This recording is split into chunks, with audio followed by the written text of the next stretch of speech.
ఐదవ సర్గ. ఈ భూమండలమంతయు ఇంతకుముందు ఎన్నడూ లేని విధముగా మనువు మొదలుకొని ఇక్ష్వాకు వంశపు రాజులందరికీ పాలింపదగిన రాజ్యమై ఉండెను.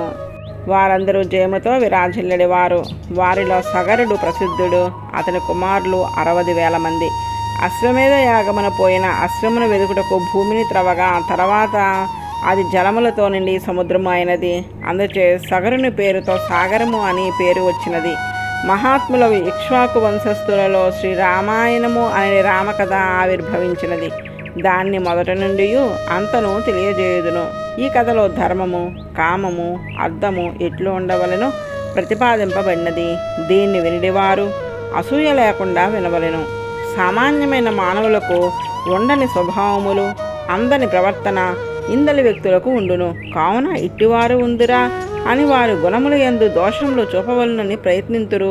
ఇది వాస్తవముగా జరిగినదని వినవలెను. కోసలము అని పేరు గల దేశము సరయూ నదీ తీరమున వెలసినది. అది చాలా గొప్ప దేశము, చాలా విస్తీర్ణము అయినది, అధికముగా ధనధాన్యములు గల దేశము. ఆ దేశమునకు రాజధాని అయిన నగరి అయోధ్య. ఇది లోకంలో ప్రసిద్ధమైనది. దీనిని మానవులకు స్వామి అయిన మనువు స్వయముగా తన సంకల్పంచే నిర్మించినాడు. ఇది 12 యోజనములు పొడవు కలది, 3 యోజనములు వెడల్పు కలది. ఇవి మూల నగరం యొక్క కొలతలు కానీ ఉపనగరములను కలుపుకొన్నచో ఇది అనేక యోజనముల వైశాల్యము గలది. ఇందు అనేక దేశములకు పోయేది విశాలమైన మార్గములు ఎన్నియో గలవు. అందు ప్రధానమైన రాజమార్గము చాలా పొడవైనది, వెడల్పైనది. ఈ రాజమార్గం అంతయు ఎల్లప్పుడూ ముత్యములతో పుష్పములతో అలంకరించబడి జలములతో తడుపబడి ఉండును. దానిని దశరథుడు అనడి మహారాజు పరిపాలించుచుండెను. స్వర్గమున దేవేంద్రుడు పరిపాలించినట్లు ఈ పట్టణమును ఇంతకు ముందు రాజుల కంటే విశిష్టముగా పాలించుచుండెను. అందు కవాటములు, తోరణములు చూడ మనోహరముగా ఉండును. వనములు అనగా అంగళ్ళు ప్రత్యేకముగా విశాలమైన మధ్యమార్గమునందు ఏర్పాటు చేయబడి ఉన్నవి. సకల విధములగు యంత్రములు, ఆయుధములు ఏర్పాటు చేయబడి ఉన్నవి. అందు చిత్రకారులు మొదలగు శిల్పులెందరో ఉండేవారు. సూతులు, మాగధులు అనడివారు ఆ రాజుల వద్ద రాజులను మేల్కొలుపుటకు స్తుతించుటకు ఉండేవారు. అందు ఎత్తైన మేడలు, వాటిపైన ఉన్నతమైన ధ్వజములు ఉండేవి. శతఘ్ని అను శత్రువులను ఎదిరించుటకు ఉపయోగపడే ఆయుధములు అంతటను అమర్చబడి ఉండేవి. ఈ విధముగా నిర్మాణములు ఒక ప్రత్యేకత గల పట్టణము అయోధ్య. ప్రజల కళల ముందు ఆసక్తి గలవారు అవుటచే స్త్రీలు కూడా ఆనాడు నాటకములలో వేషములు వేసి సంఘములుగా ఏర్పడి ఉండేవారట. ఆ పట్టణములో ఉద్యానవనములు, మామిడి తోటలు అధికముగా ఉండేవట. విశాలముగు ప్రాకారము, అగాధముగు అగర్తలతో లోపలికి శత్రువులు చొరబడుటకు వీలు కాకుండా నిర్మింపబడి ఉన్నది. గుర్రములు, ఏనుగులు, ఒంటెలు, గోవులు అందు సమృద్ధిగా ఉండేవి.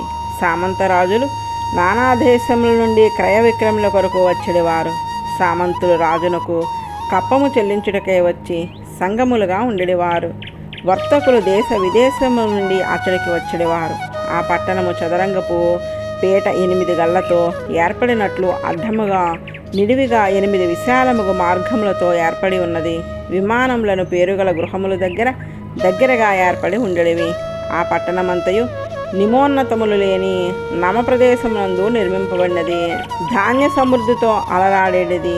చెరుకు రసముతో సమానముగా నీరు అందు ఎచ్చడపడితే అచ్చడ లభించేది. ఈ పట్టణంలో దుందుబులు, మృదంగములు, వీణలు, పనవములు అనేది వాద్యములు, ధ్వనులు ఎల్లప్పుడూ సాగుచుండేవి. అచ్చట యోధులు సుశిక్షితమైన అస్త్ర ప్రయోగ నైపుణ్యము గలవారు. సహాయము లేని వారిని చంపెడివారు కారు. వంశములకు ముందు వెనుక లేక ఒక్కరే ఉన్నవారిని చంపెడివారు కారు. దొంగచాటుగా కొట్టుట వారికి తెలియదు. పారిపోయేది వారిని వారు కొట్టరు. మంచి బలశాలురు, బాహుబలము కలవారు. యుద్ధములో తమను సారథిని గుర్రమును రక్షించుకొనుచు యుద్ధము చేయ జాలిన మహారథులు ఎందరో ఉండేవారు. ఈ విధముగా క్షత్రియులు ఉన్నతములైన సాంప్రదాయములను పాటించేవారు. ఇంకా బ్రాహ్మణులు వేదములను, వేదాంగములను అధ్యయనం చేసిన వారు. బుద్ధిశాలులు, ఋషులతో సమానులు, యజ్ఞములను ఆచరించిన వారు. యజ్ఞములలో యథాశక్తి బ్రాహ్మణులకు తమకు ఉన్న ద్రవ్యంను అర్పింపగలిగిన వారు.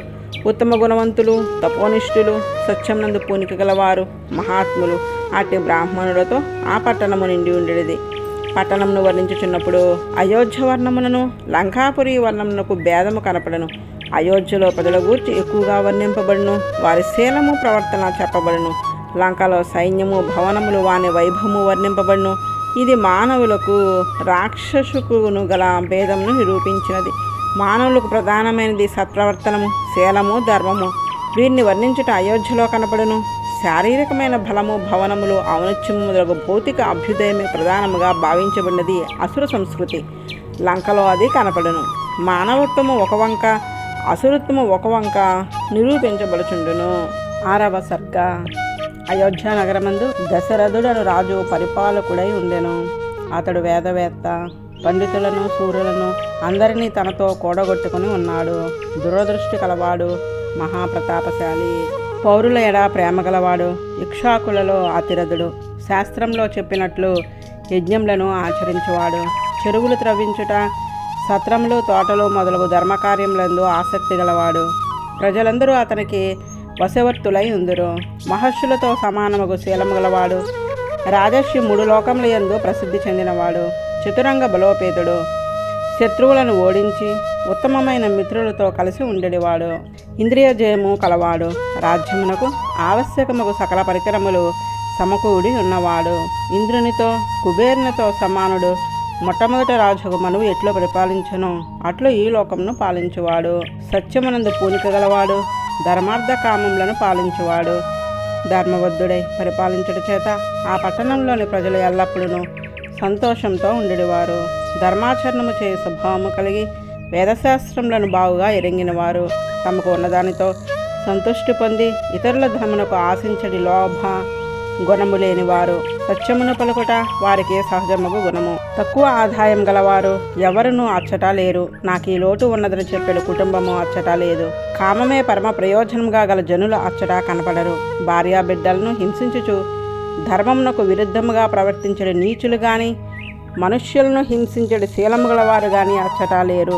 చదువురాని వారు కానీ, ధర్మమునందు, దైవమునందు, శాస్త్రమునందు విశ్వాసం లేనివారు కానీ ఆ పట్టణమున లేరు. చక్కని శీలము నడువడి గలవారులే అందరూ. హారములు లేనివారు కానీ, భోగములు లేనివారు కానీ, అంగరాదులు అలదుకొనివారు కానీ, సువాసనలు వెదజల్లడి వస్త్రములను, పరిమళ ద్రవ్యములను వాడని వారు కానీ, పరితుష్టంగా భోజనము చేయని వారు కానీ, ఒకరికి పెట్టని వారు కానీ, ఆభరణములను దాల్చని వారు కానీ ఆ పట్టణమున కానరారు. మనసును ఇంద్రియములను జయించిన వారు అచ్చట మచ్చుకైనను లేరు. అందరినూ అచ్చట తమ తమ కర్మలను నిత్యమును చేయువారే నీచ స్వభావులు. దొంగలు అచ్చట కానరారు. అయోధ్యలో సాంకర్యము అన్నది అచ్చటను జరగదు. ఇట్లు ప్రజలందరూ శీలముచే ఆదర్శభూతులై అలరారుచుండెడివారు. అందు బ్రాహ్మణులు తమ కర్మలను తాము ఆచరించుట ఎంతో శ్రద్ధ గలవారు. ఇంద్రియములను జయించిన వారు దానము, అధ్యయనము ఎల్లప్పుడూ ఆచరించెడివారు. ఒకరి నుండి పుచ్చుకున్నట వారికి అంత ఇష్టం ఉండేది కాదు. ఆ పట్టణం నందు బ్రాహ్మణులలో శాస్త్ర విశ్వాసం లేని వారు లేరు. అసత్యము ఆడేవారు కానీ, అధికముగా చదువుకొని వారు కానీ, అసూయ గలవారు కానీ, శక్తి లేనివారు కానీ, విద్వాంసులు కానివారు కానీ లేరు. బ్రాహ్మణులు అందరూ 6 అంగములతో వేదమును చదివిన వారే, వ్రతములను ఆచరించడి వారే, వేల కొలది ఒకరికి ఇచ్చుట యందు ప్రీతి గలవారే. ఒక్కడును దీనుడు మనసును వ్యాకులత చెంది బాధపడేది వాడును కానరాడు. ఒక పురుషుడు కానీ, స్త్రీ కానీ అందము లేనివారు అచ్చట కనపడరు. అందరికీ రాజునందు భక్తి అధికము. బ్రాహ్మణులు మొదలుకొని అన్ని వర్ణముల వారు దేవతలను, అతిథులను పూజించడి వారే. కృతజ్ఞత, ధాతృత్వము, శౌర్యము వారికి సహజ లక్షణములు. అచ్చట నరులు అందరూ దీర్ఘాయుద్ధాయము కలవారు. ధర్మమును, సత్యమును వేడని వారే. పుత్రులతో, పౌత్రులతో, భార్యలతో ఆనందముగా ఉండేవారే గాని అన్యోన్య భేదాభిప్రాయములతో ఉండేవారు ఎవరునూ లేరు. పూర్వం మనువు ఎట్లు పరిపాలించెనో దశరథుడు అయోధ్యను అట్లు పాలించుచుండెను. వారి సైన్యములో కాంభోజ దేశంలో పుట్టిన గుర్రములు, బాహ్లీక దేశంలో పుట్టిన గుర్రములు, వనాయు దేశంలో పుట్టిన గుర్రములు, సింధు దేశంలో పుట్టిన గుర్రములు కూడా ఉండేవి. వింధ్య పర్వతం నందు జనించినవి, హిమవత్ పర్వతంలో జన్మించినవి అగు పర్వతములు వంటి మధించిన గుర్రములు వారి సైన్యంలో ఉండేవి. ఐరావతము అనడి ఇంద్రుని గజము యొక్క కులములో జన్మించిన గజములు, పొండరీకమనడి ఏనుగు కులములో జన్మించినవి, అంజసమనడి వర్ణుని దిగ్గజము వంశం నందు జన్మించినవి, వామనము అనడి యముని దిగ్గజము కులములో జన్మించినవి అగు ఏనుగులు ఎన్నో ఉండేవి. ఏనుగులలో ప్రధానముగా 3 జాతులు ఉండును, భద్రము, మంద్రము, మృగము అని. కానీ వాటిలోని కలియక వలన భద్రమంద్రము, భద్రమృగము, మృగమంద్రము, భద్రమంద్రమృగము అను సంకీర్ణ జాతులు ఏర్పడి భిన్న భిన్న జాతులకు చెందిన ఏనుగులు వారి సైన్యంలో నిండి ఉండేవి. అవి నిత్యము మదించి ఉండేవి. ఇట్లు వారి సైన్యము గజతురగ పదాది బలముతో సమృద్ధిగా ఉండెను. ఆ పట్టణము పేరు సార్థకము.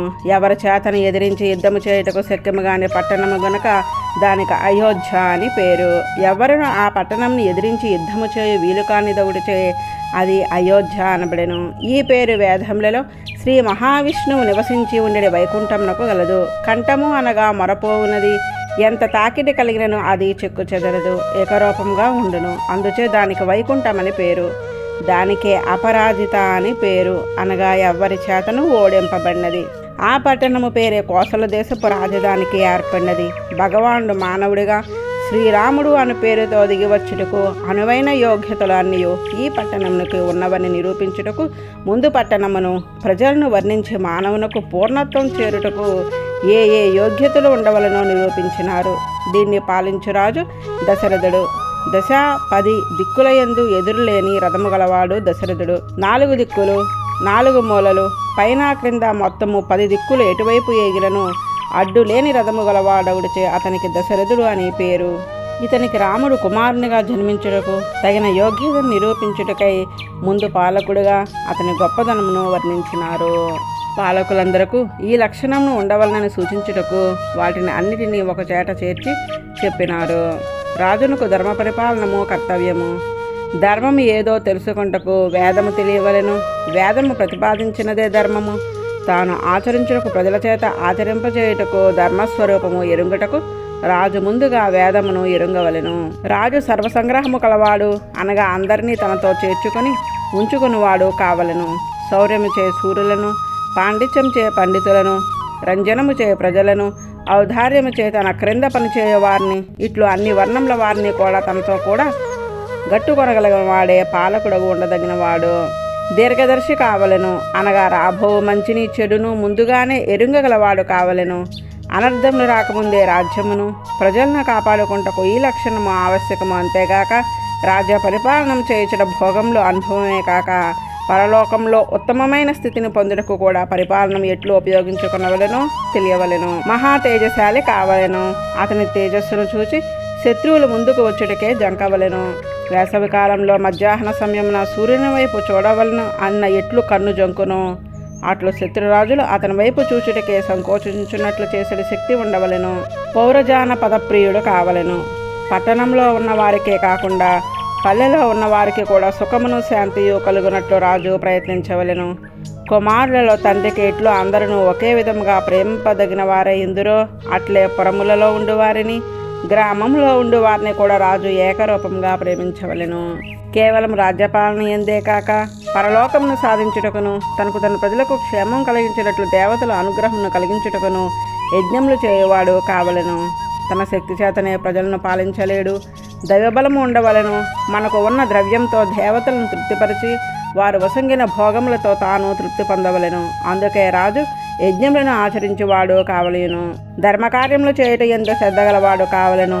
ప్రజలకందరికను హితమును కలిగించు తటాకములను తోటలను ఏర్పరచే ప్రజాహితమునకై ధర్మకార్యములను ఆచరించుట రాజునకు కర్తవ్యము. అందరూ ప్రజలు తన ఆజ్ఞ మేరకుండా ఉండినట్లు శాసించు నేర్పగలవాడు కావలెను. ఇంద్రియజయము కలిగే స్వార్థం లేక భోగవాంఛ లేక రాజుగా నుండి పాలన సాగించుచు ఋషివలే ప్రవర్తించేవాడు కావలెను. అర్థమునందు కామమునందు వాంఛ లేక లోకశ్రేయమునకై సర్వమును భగవాన్ని శరీరముగా చూచి ప్రేమించి పాలింపగలవాడు కావలెను. అట్టివాడే రాజర్షి అనబడును. తన్ను ఎదిరించడి శత్రువు కానీ తనపై మనసులో శత్రుత్వం గలవారు కానీ ఎవరినూ లేకుండా ఉన్నట్లు అందరినీ తన మిత్రులుగా మార్చుకొండే స్వభావము గలవాడే ఉండవలెను. ఇంద్రియజయము పరిపాలనకు చాలా ఆవశ్యకము. అది లేని నాడు తాను చేయుటే కాక ప్రజలను కూడా పాడవుదురు. కోశాగారము అనగా ధనము సమృద్ధిగా రాజ్యమును సంగ్రహించి ఉంచి దానితో ప్రజాశ్రేయస్సునకు కావలసిన కార్యములను వనరించుటలో ఔదార్యమును చూపువాడు కావలెను. ఇట్లా దశరథుని గుణములను వర్ణించుటచే పరిపాలకులు ఇట్లు ఉండవలనో నిర్దేశించినాడు. 7వ సర్గ. దశరథ చక్రవర్తికి స్వధర్మ నిర్వహణలో సహాయపడుటకు తగిన గుణములు గల 8 మంత్రులు ఉండిరి. ధర్మ పరిపాలనయే రాజు కర్తవ్యము కనుక మంత్రులు కూడా దానికి తగిన గుణసంపత్తి గలవారే ఉండవలెను. ఆ మంత్రులు గుణములను చెప్పుచున్నారు.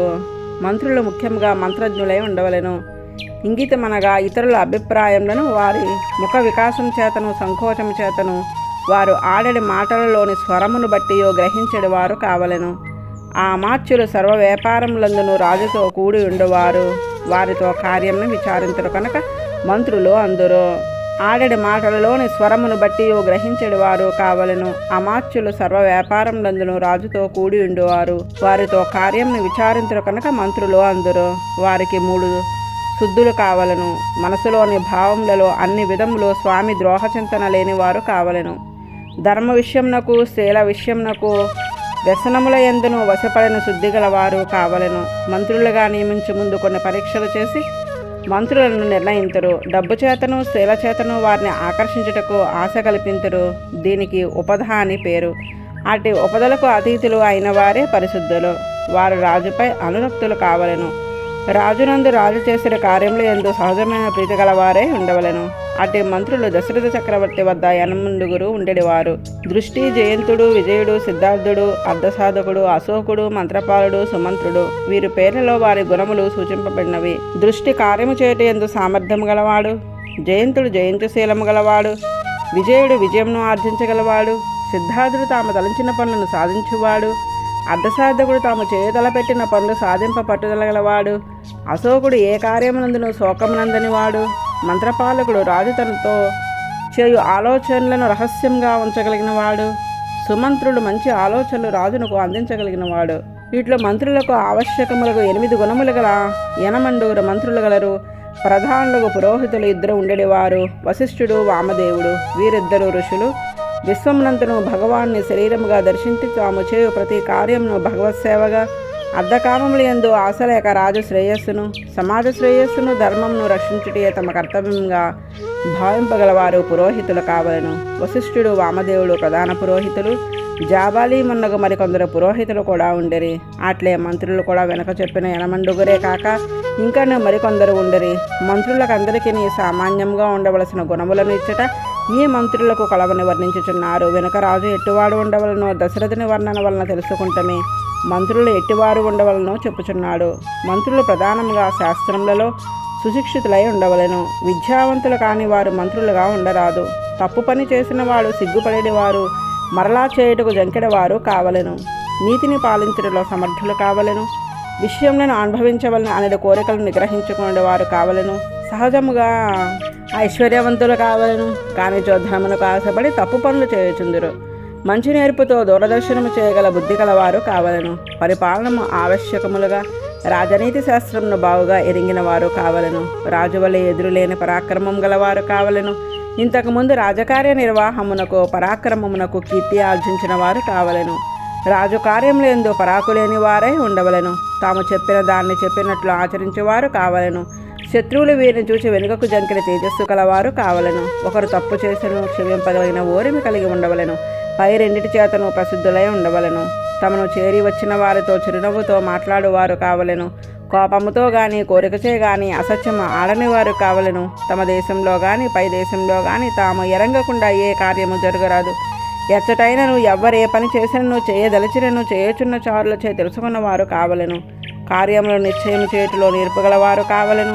రాజు విషయంలో అనురాగమును పరీక్షింపబడి నిశ్చయముగా ప్రేమగలవారని నిర్ధారింపబడినారు కావలెను. అపరాధము చేసిన వారిని అవసరమైనచో తమ కుమారులు ఆయనను శిక్షించుటకు జంకని వారు కావలెను. రాజ్యమునకు కావలసిన ఆర్థిక సంపదను ఆర్జించుటలో శ్రద్ధ కలవారు కావలెను. సైన్యంను సరియగు పద్ధతిలో నియమించుచు వేతనాదులు సరియైన సమయమునకు ఇచ్చి రక్షింపజేయుచు చక్కని వ్యవస్థతో ఉండినట్లు చూడగలవారు కావలెను. శత్రువులను ఎదుర్కొంటలో సామర్థ్యం గలవారు కావలెను. పవిత్రుడైన వారిని తప్పు చేయని వారిని శిక్షింపక అపరాధం చేసిన వారిని దోషులను శిక్షించువారు కావలెను. మేధావి వర్గమును దేశ పరిరక్షణకు ఉపయోగించే సైనిక వర్గమును పన్నులతో ఎక్కువ బాధించకుండా కోశాగారమును నింపుటకు ధనము ఆర్జింపగలవారు కావలెను. చేసిన తప్పు యొక్క తారతమ్యమును బట్టి చిన్న తప్పు చేసిన వారికి శక్తి లేని వారికి తక్కువ దండమును శిక్షను విధింపవలెను. పవిత్రులు కావలెను. ఇటు మంత్రులు అందరూ ఒకే ఆలోచన గలవారే, పక్షపాతము లేనివారే, రాజకార్య నిర్వహణమును వనరించుచుండగా ఆ దేశంలోని ఆ పట్టణంలోని అసత్యము పలికెడవాడు ఒక్కడు కూడా లేకుండా ఉండెను. ఆ రాజ్యంలో కుటి స్వభావులు పరస్త్రీ వ్యామోహము గలవారు ఎవ్వరూ లేకుండిరి. దేశమంతయు ప్రశాంతంగా ఉండెను. ప్రజలందరూ మంచి నడవడి కలిగే వస్త్రధారణము చేతను అలంకారములు ధరించుట చేతను ఇతరులను ఆకర్షించువారై ఉండిరి. రాజు యొక్క క్షేమమే తమకు ముఖ్యమని భావించి మంత్రులు తమ నీతి పాలన ముందే చూపు కలిగి దేశము సంతను ఒక కంట కనిపెరచు కార్యనిశ్చయములు చేయుచుండుటచే వారి కీర్తి విదేశములలో కూడా వ్యాపించి ఉండెను. ఇతర దేశములలో సంధి చేసుకున్నటలో యుద్ధము వనరించుటలో సమయంను ఎరింగి నిర్ణయములను తీసుకుని నేర్పుగలవారు. రాజ్యకార్య నిర్వహణ యందు రహస్యంగా ఆలోచించిన వారిని పదిలంగా బయటకు తెలియకుండా కాపాడ నేర్పుగలవారు. ఎల్లప్పుడూ ఒకరి మనసును నొప్పి కలగకుండా ప్రేమగా మాట్లాడేవారు. ఇటు మంత్రులతో కూడి దశరథ చక్రవర్తి భూమండలంనంతను పాలించుచుండెను. చాలు ద్వారా దేశమంతను చూచు ధర్మము చే ప్రజలను ఆనందింపజేయచు అధర్మం లేకుండా 3 లోకములలో పరిశుద్ధుడే ఆడిన మాట తప్పని వాడుగా ఉదారుడుగా కీర్తినంది దేశమును పరిపాలించుచుండెను. ఇంతవరకు చెప్పిన దాని వలన రాజమంత్రులు పురోహితులు ఎట్టివారు ఉండవలనో సూచింపబడినది. 8వ సర్గ. మహాత్ముడు ధర్మజ్ఞుడు ప్రజారంజకుడు అగు దశరథ చక్రవర్తికి అన్ని ఐశ్వర్యములు ఉన్నను సంతానం లేని లోపము వేదనను కలిగించుచుండెను. కుమారులను పొందుట కొరకు అశ్వమేధ యాగము చేయవలను అని నిశ్చయించుకొనెను. మంత్రులతో ఆలోచించెను. మంత్రులలో పెద్దవాడగు సుమంత్రుని పిలిచి గురువులను పురోహితులను అందరినీ తోడితమ్మని ఆజ్ఞాపించెను. సుమంత్రుడు అందరినీ ఆహ్వానించెను. సుయజ్ఞుడు వామదేవుడు జాబాలి కాశ్యపుడు ప్రధాన పురోహితుడు వశిష్ఠుడు మొదలగు వారందరూ రాజసభకు వచ్చిరి. దశరథుడు వారిని పూజించెను. తన మనసులోని అభిప్రాయంను ఇట్లు చెప్పుచున్నాడు. నాకు ఇంతవరకు పుత్రులను చూచిడి ఆనందము లభింపలేదు. అందుచే పుత్రులకే అశ్వమేధ యాగము చేయగోరుచున్నాను. శాస్త్రంలో నిర్ణయించిన విధానమును ఆ యజ్ఞమును ఆచరించి నా కోరికను నెరవేర్చుకున్నట్లు మీరు సాయపడవలెను. ఇట్లు దశరథుడు చెప్పగానే వశిష్ఠుడు మొదలగు బ్రాహ్మణులందరూ చాలా సంతోషించేవారులే. అశ్వమేధ యాగము తప్పక చేయవలసినదే. దానికి ఆవశ్యకములకు సంభారములు సంపాదించవలెను. ముందుగా గుర్రంను విడవవలెను. ధర్మబద్ధమైన నీ బుద్ధి తప్పక ఫలవంతము కాగలదు. నీవు కోరినట్లు పుత్రవంతుడు కాగలవు అనిరి. పురోహితులు ఇట్లు పలుకగానే రాజు విని సంతసించి ఆనంద బాష్పములతో ఇట్లు చెప్పెను. గురువుల ఆజ్ఞను అనుసరించి యజ్ఞమునకు కావలసిన పరికరములను సంపాదింపుడు. అధ్వర్యువు మొదలగు ఋత్వికులతో రక్షణ సమర్థులకు 400 మంది సైనికులు అశ్వమును రక్షించుటకు వెళ్ళవలెను. సరయూ నదికి దక్షిణ తీరం నందు అయోధ్య పట్టణము ఉన్నది. అందుచే పవిత్రముగా ఉండుటకు ఉత్తర తీరం నందు యజ్ఞభూమిని కల్పింపుడు. శాస్త్రములలో చెప్పినట్లు విగ్రహంలో కలగకుండా యజ్ఞం జరుగుటకు వీలుగా ఆ ప్రదేశం యందు శాంతి కర్మలు చేయుచుండు. అశ్వమేధ యాగము క్షత్రియులే చేయవలెను. కానీ అందు ఏమాత్రము తప్పు జరిగినను అధికముగా అనర్థములు సంభవించును. అందుచేత సామాన్యులకు రాజులు చేయజాలరు. వేదాధ్యయన సంపన్నులై యజ్ఞములలో అపచారము చేయుటచే రాక్షస స్వభావమున్నంది ఉన్న బ్రహ్మరాక్షసులు యజ్ఞము ఆచరించుచున్నప్పుడు లోపము కలిగిన హింసించవలను అనే అవకాశమునకే వేచియుందురు. యజ్ఞము చెడినచో యజ్ఞము ఆచరించి రాజు నశించును. అందుచే యథాశాస్త్రముగా యజ్ఞము పరిసమాప్తి అగునట్లు తగిన కట్టుబాటు చేయవలను అని చక్రవర్తి తన మంత్రులను ఆదేశించెను. అందరూ ఆజ్ఞ తీసుకొని వారి వారి ఇండ్లకు ఎగిరి చక్రవర్తి తన అంతఃపురంను చేరి భార్యలతో యజ్ఞములకు దీక్షను స్వీకరింపుడు అని చెప్పెను. వారందరూ సంతసించిరి. వైదికముగ సంస్కృతిలో ఏ కార్యము అయినను దైవానుగ్రహము ఉండవలెను. అది అనుకూలముగా ఉన్ననాడే పురుష ప్రయత్నము ఫలించును. రాజ్య పరిపాలన ఎన్నో ధర్మ వ్యతిక్రమములు తెలియక జరిగి ఉండవచ్చును. వాని ఫలితమును రాజు అనుభవింపక తప్పదు. సంతానము లేకపోవటకు శరీరంలో ఏదో లోపము కాక దైవము అనుకూలంగా లేదని దానికి కారణము తాను చేసిన అపచారం ఏదో ఉన్నదని వేదవేత్తయగు దశరథుడు నిర్ణయించుకుని ప్రతిబంధకముగు పాపమును దైవానుగ్రహం చే తొలగించుకుంటకు అశ్వమేధమును ఆచరించుటకు తలంచెను. 9వ సర్గ. వారి మంత్రులతో సుమంత్రుడు వయసులో బుద్ధిలో పెద్దవాడు, రాజహితమును కాక్షించువాడు. అతడు ఇంతకు ముందే తమ ప్రభువు దశరథునకు సంతానము కలుగుటకు అశ్వమేధముతో పాటు ఋష్యశృంగుని ఆధ్వర్యములో పుత్రకామేష్టి కూడా జరిపింపవలని సనత్కుమారుడు చెప్పగా విని ఉన్నాడు. అతడు రహస్యంగా దశరథ చక్రవర్తి దగ్గరకు వచ్చి తాను విన్న రహస్యమును రాజునకు ఎరింగించుచున్నాడు. ప్రభు, పూర్వము ఋషులతో మాట్లాడుచు సనత్కుమారుడు మీకు సంతానమును కలుగుటను గూర్చి ఒక విషయంను చెప్పినాడు. దాన్ని విన్నవించెదను. కాశ్యపునకు విభాడంకుడు అను కుమారుడు కలడు. అతని కుమారుడు ఋష్యశృంగుడు. అతడు అడవులలో ఉండి ముని అయ్యి నిత్యము యజ్ఞములు చేయుచుండెడివారు. ఈ కథ అంతయో సనత్కుమారుడు చెప్పినాటికి జరగలేదు. ఇట్లు జరగగలదని భవిష్యత్తును ఎరింగిన సనత్కుమారుడు ఋషులకు చెప్పుచుండగా నేను వింటిని. ఆ ఋష్యశృంగుడు తండ్రియగు విభండకుని అనువర్తించి సేవలు చేయుట తప్ప మరొక కార్యం నెరుగడు. తండ్రిని ఆశ్రమంను తప్ప వేరొక దాన్ని ఎరుంగడు. లోకంలో బ్రహ్మచర్యము 2 విధములు. వివాహము కాకముందు వేదాధ్యయనమునకే గురుకులమునందు స్త్రీ సంపర్కము లేకుండా ఉండుట. వివాహము అయిన తరువాత నీతముగా శాస్త్రంలో చెప్పినట్టు తన భార్యతో తాను కలియుట కూడా బ్రహ్మచర్యమే అనే శాస్త్రము చెప్పుచున్నది. ఋష్యశృంగుడు అట్టి 2 విధములకు బ్రహ్మచర్యమును ఆచరింపదగిన వాడై ఉండును. తండ్రి వద్దనే ఉండి అగ్నికి తండ్రికి సేవ చేయుచు అతడు కాలము గడుపుచుండును. ఆ కాలమున అంగదేశమున రోమపాదులను రాజ్యుడు పరిపాలించుచుండెను. అతని ధర్మపాలనలో లోపము వలన ఆ దేశము ఘోరముగా అనావృష్టి కలిగెను. సర్వ ప్రాణిజాతము భయపడినట్టే అనావృష్టిలో ఏమి చేయవలనో తెలియని రోమపాదుడు శాస్త్రజ్ఞులు, ధర్మశీయులు, లోకానుభవము గలవారు అగు బ్రాహ్మణులను పిలిచి అనావృష్టికి ఏమి చేయవలను అని ప్రశ్నించాను. ఆ బ్రాహ్మణులు విభండకుని కుమారుడు ఋష్యశృంగుని పట్టణమునకు రప్పించి శాంతను ఇచ్చి వివాహం చేసినచో వర్షం పడగలదని చెప్పుదురు. దశరథ చక్రవర్తి రోమపాదుని అంతరంగ మిత్రుడు శాంత దశరథుని కుమార్తె. రోమపాదునకు సంతతి లేక శాంతను ఇమ్మని కోరగా దశరథుడు కుమార్తెగా రోమపాదునకు ఇచ్చాను. ఆమెను ఋష్యశృంగునికి ఇచ్చి వివాహము చేయవలెను. కానీ ఋష్యశృంగుడు ఆశ్రమంను వదిలి పట్టణంనకు వచ్చుట ఎట్లు? అతనిని పట్టణంనకు తీసుకుని వచ్చుటకు పురోహితులు కానీ మంత్రులు కానీ సాహసించరు. అది తమకు సాధ్యము కాదని విరమింతురు. అప్పుడు కొందరు వేశ్యలను ఋష్యశృంగుని వద్దకు పంపి పట్టణంనకు తెప్పించవలనని నిర్ణయింతురు.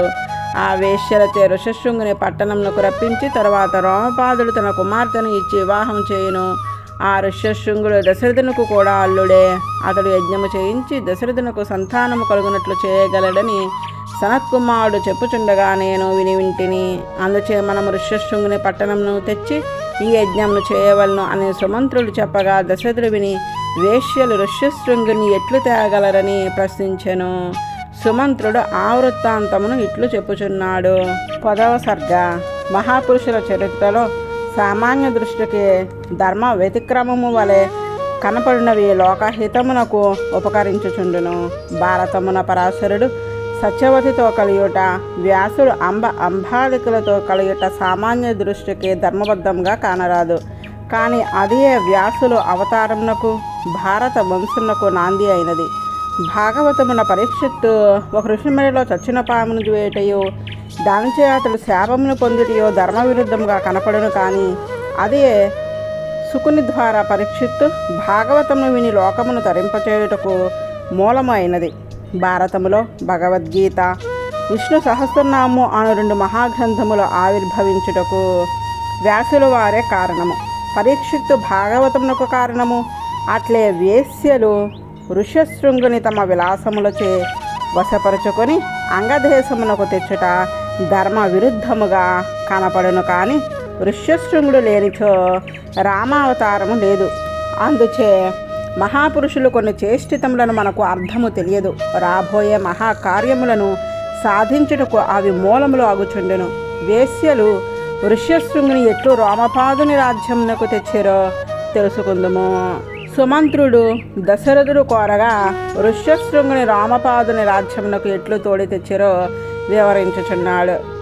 మంత్రులు ఋష్యశృంగుని తీసుకువచ్చుటకు వేశ్యలను పంపుటియే ఉత్తమమైన ఉపాయము అని చెప్పారు. ఋష్యశృంగుడు అరణ్యంలో సంచరించుచు తపస్వాధ్యాయములు యందు ఆసక్తి గలవాడై ఉండుటచే అతడు స్త్రీలను ఎరుంగడు, విషయ సుఖములను ఎరుంగడు.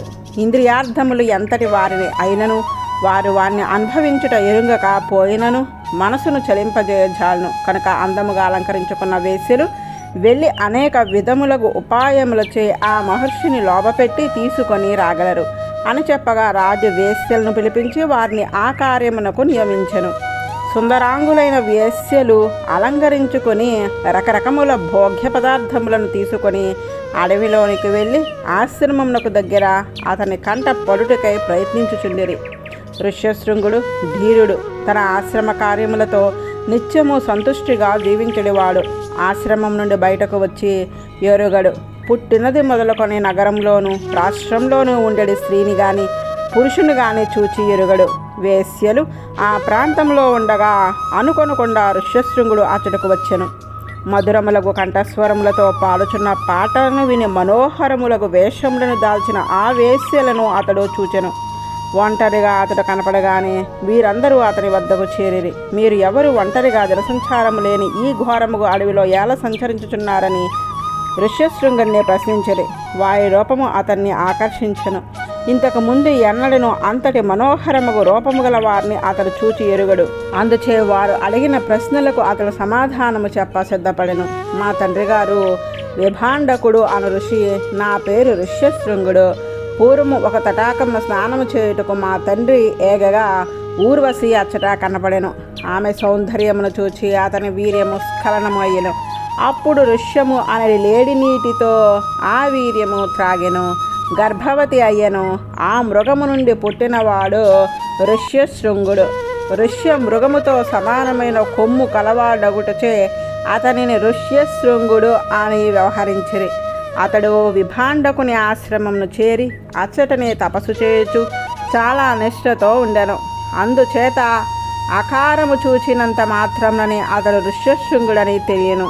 అతడు వేశ్యలతో, ఈ సమీపంలోనే మా ఆశ్రమం ఉన్నది, మీరందరూ అచ్చటికి విచ్చేయుడు, మీకు ఆరాధన చేసి ధన్యుడును అగుదునని కోరెను. వారందరూ అంగీకరించి ఆ ఋషికుమారునితో ఆశ్రమమునకు చేరిరి. అచ్చట అతడు వారికి ఆర్ఘ్యపాద్యములతో పూజవనర్చి ఫలమూలాదులను అర్పించెను.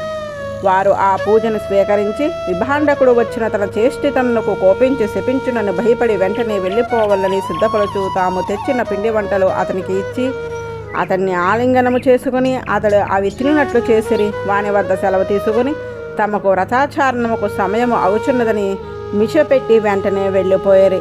అతడు ఇంతకుముందు ఇటువంటి పదార్థములు తిని ఎరుగడు, అటువంటి స్త్రీలను చూసి ఎరుగడు. అతడు ఎరుగకు పోయినను విషయంలో ప్రభావము అతని మనసులో చాంచల్యమును కలిగించెను. వారు వెళ్ళిన తర్వాత అతని మనసు వారి వైపు ప్రసరించుచూ చెదిరి ఉండెను.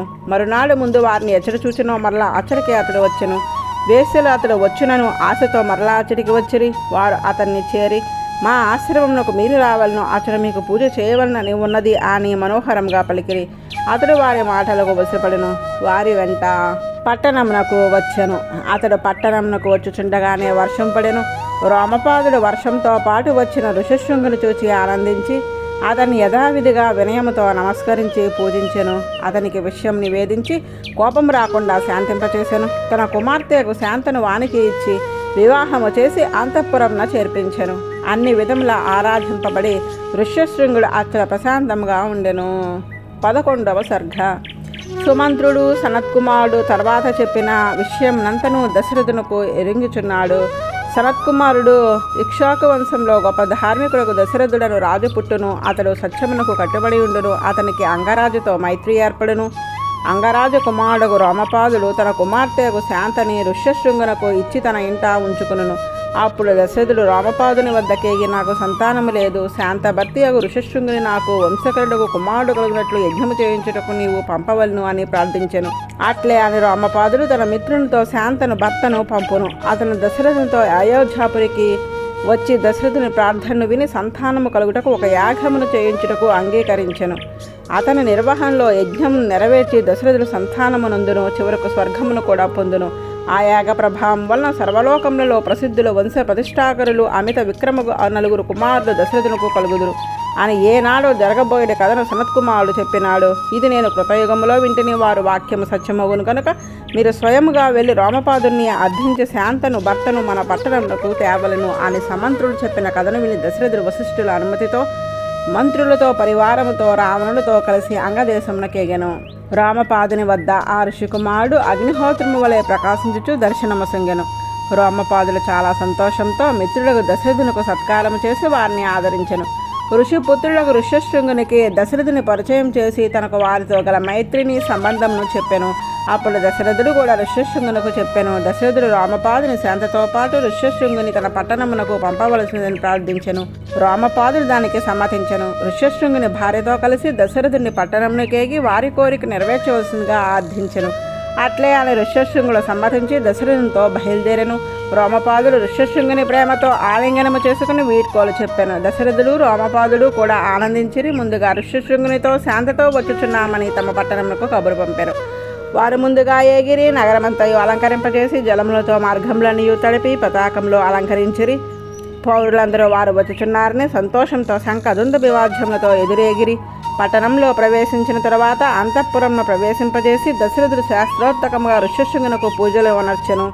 అంతఃపుర స్త్రీలందరూ శాంత భర్తతో కలిసి వచ్చినందుకు ప్రీతితో ఆనందించిరి. 12వ సర్గ.